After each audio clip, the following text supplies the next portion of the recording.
Hey guys, I wanted to talk to you about the real life expectancy you can expect out of a shingle. Um, and as you can see here, this is a 20-year-old roof, and this more than likely came with like a 50-year warranty or a lifetime warranty on the shingle. And this is actually the shingle after 20 years. As you can see, there's a whole lot of streaking already going on, and there's a whole lot of growth that's actually on the roof.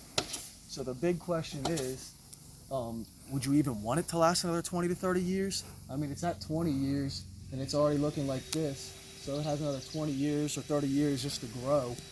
It's not going to be a very pretty roof whenever it's time to take it off. But that's actually not even the reason we're taking it off and redoing the roof today. It's because there was a bunch of nail pops, so it was the other components that failed. It wasn't even the shingle itself. Around back, there's probably at least 30 nail pops just on one face. But if there are a bunch of solutions today on the market to handle problems like these, and if you're interested in finding out what those are, you can schedule an appointment at happyhomeroofs.com, and I hope to see you soon.